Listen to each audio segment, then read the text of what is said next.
Hello, listener. Welcome to the podcast Chitter with Nischal. In our English supplementary read a book, we have a skit written by J.B. Priestley as a part of the English curriculum. This very well written short skit is titled Mother's Day. When the chapter was dealt with, my friends and I were able to relate with the ongoing skit. It raises a serious issue and deals with it in a humorous manner.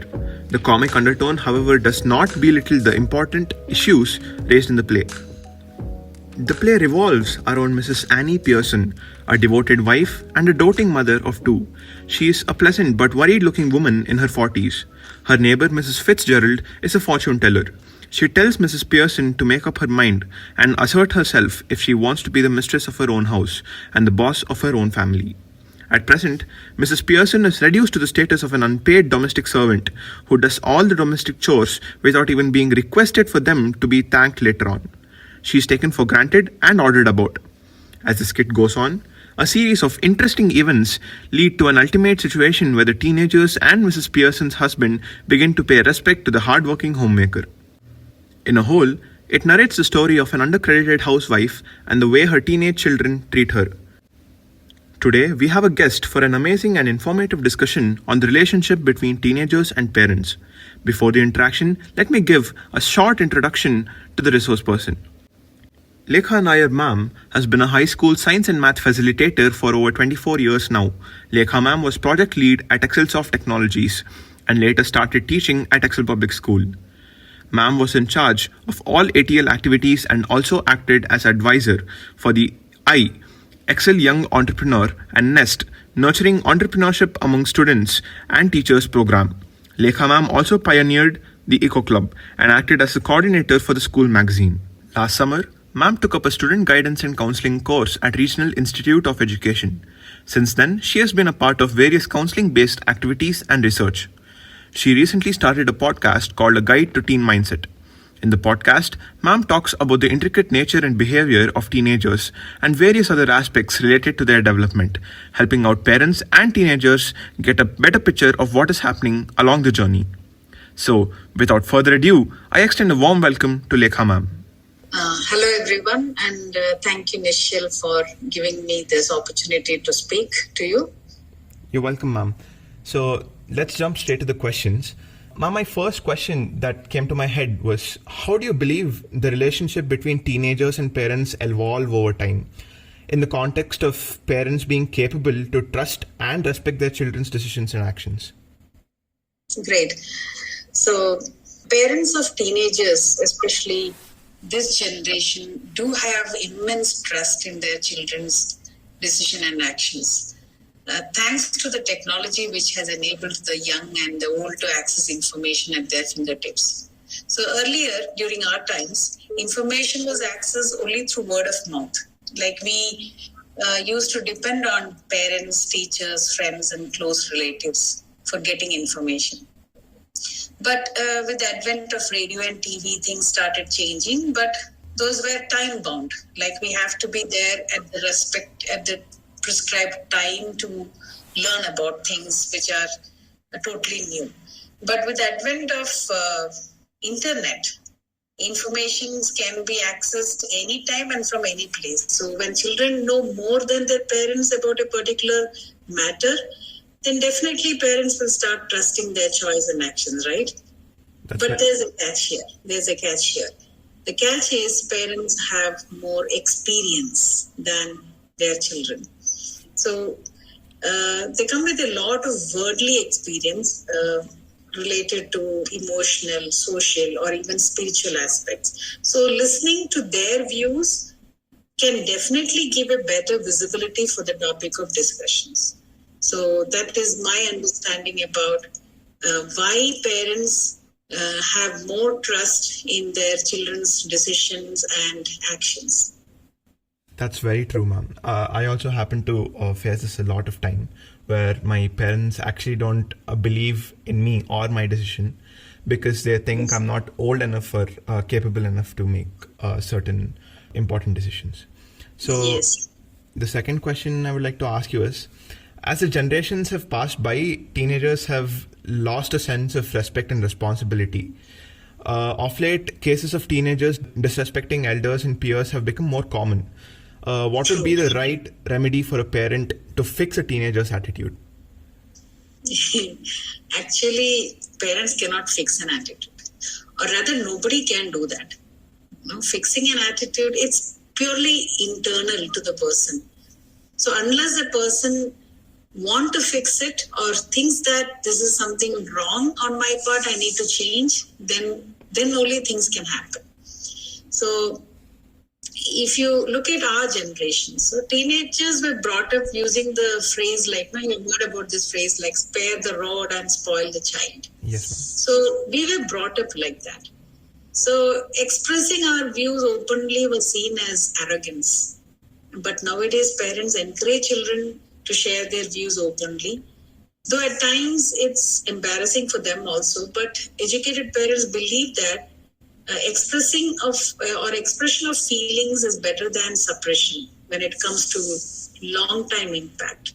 So if parents can empathize and take a stride to understand the scenario from the teenager's perspective, things would be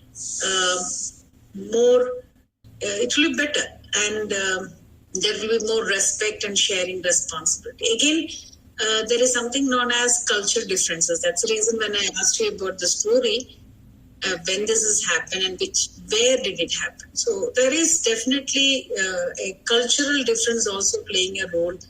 For example, some families, they have some families which follow a very disciplined and ritualistic life, and you may find their children in those families to be more respectful and accommodative. Yeah, so I don't say that the respect and responsibility is not there. It depends upon how the family, follows certain disciplined life or believe in a particular system of a kind of rituals and things like that. Definitely there is a difference in the children who are brought up in that particular based lifestyle. Very true, ma'am.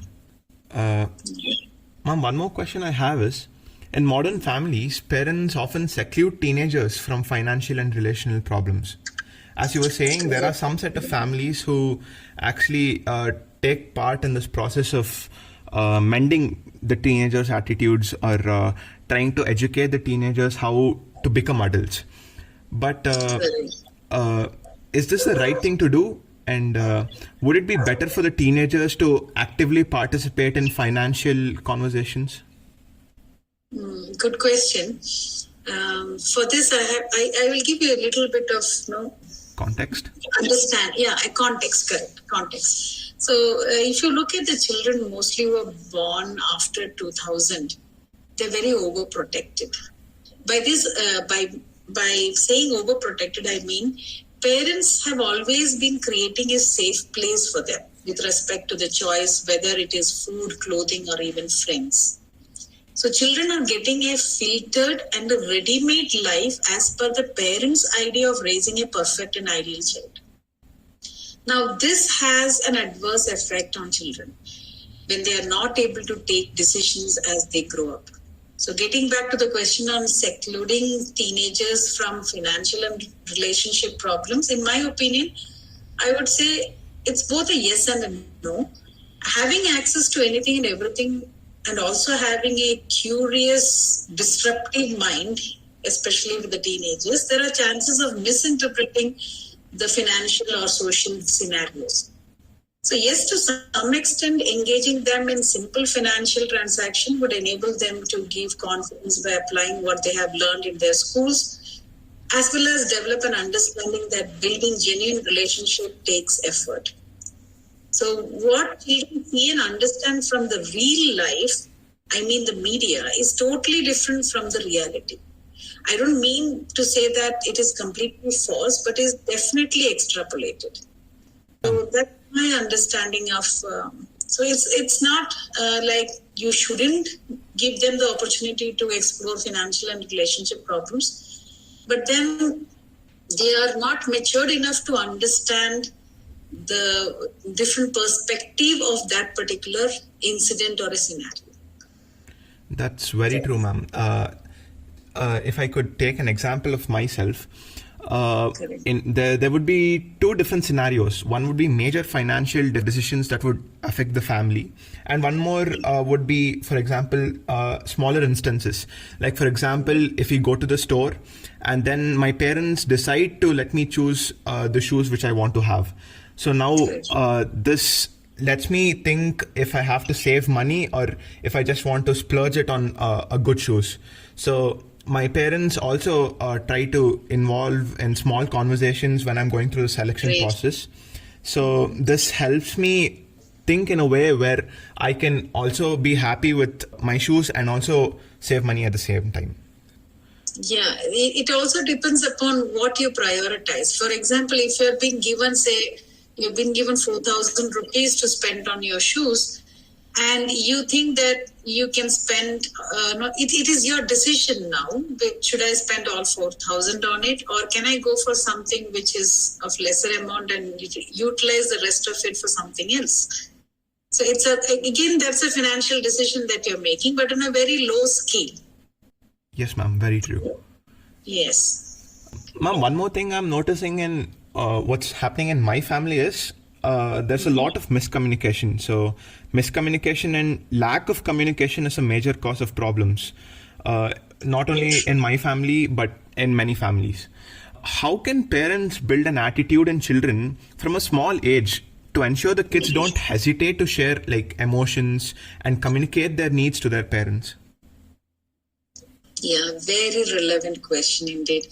So both miscommunication and lack of communication are the primary problem creators within a family.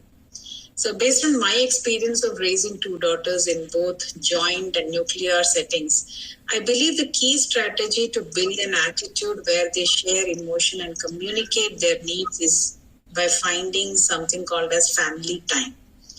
Now, family, we are there in the evening, all of us are there at home. That is not a family time.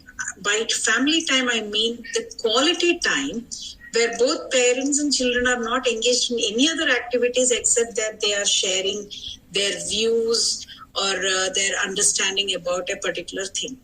Now, at that moment, people who are listening should be without any judgment.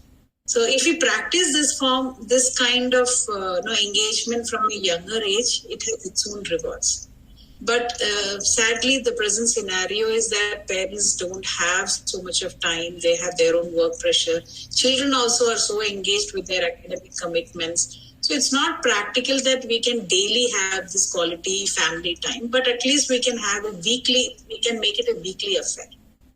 Yes, ma'am. I do really agree. What popped up in my mind was our principal used to say to the parents that they have to take out some part of their day and spend some time with their children to have some sort of a conversation of what happened in their kid's life.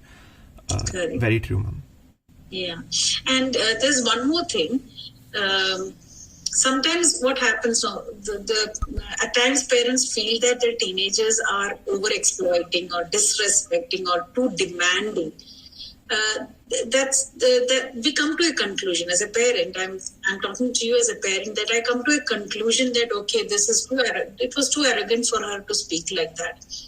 But then if you ask the child to elaborate what she really meant, then we can come to a different conclusion. The reason why I'm saying this is that many a time teenagers are not able to find the right words to communicate what they actually mean.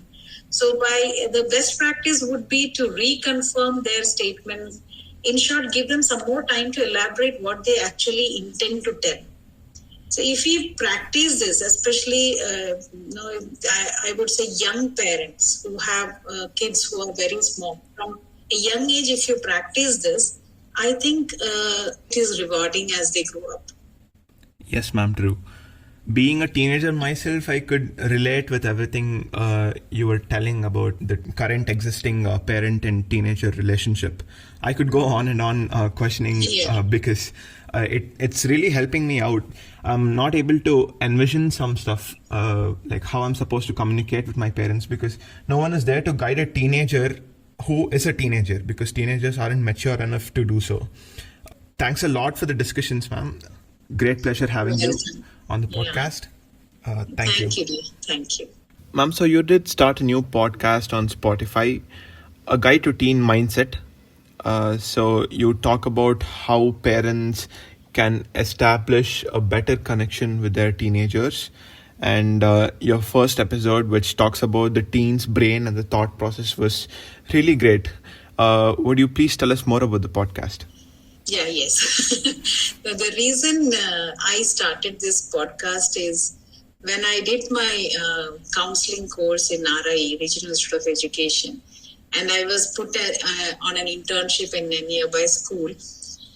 When I started practicing the counseling theories or practices that was taught, I felt there is more as a counselor to listen to the teenagers' issues. Though everything looked peripherally very good and fine, but internally most of them are going through a very rough time. So that's when, since I'm not able to spend time with everyone in the class, so that's the reason I thought, okay, if I have a podcast where I'm discussing about certain teenage issues, definitely it will be helpful for many of them. So that's the intent of starting this podcast, and I hope I'll do justice to that. That's what I'm just totally new to it, just exploring and learning from my mistakes. That's really great, ma'am. The thing that's happening is teenagers, it's a blip. The period of puberty or teenage, it just goes by, and many people don't tend to analyze what happens during that period, and it's all lost. And in many cases, things go south. So if you're going to be talking about that very important period of the life, it's going to help the parents and the teenagers. Yes, yeah, that's my intention, and hope I'll be successful in it. Thanks a lot. Thank you, Nischal, for having me here in this, and I really enjoyed it. It just involved a lot of thought process from my side also. Your questions were very engaging and very relevant to the present day topic. So, present day problems that the teenagers go through. So, very relevant questions. Thank you for having me. Yes, ma'am. Thanks a lot. Thank you. Thanks. That was an interesting and very informative talk. I thank Lekha ma'am once again.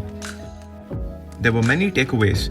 My main takeaway was to ensure that I have a conversation with my parents at least on a daily basis and to be less arrogant and cranky. Hope you gained some knowledge as well. Thanks for tuning in, listeners. See you next time.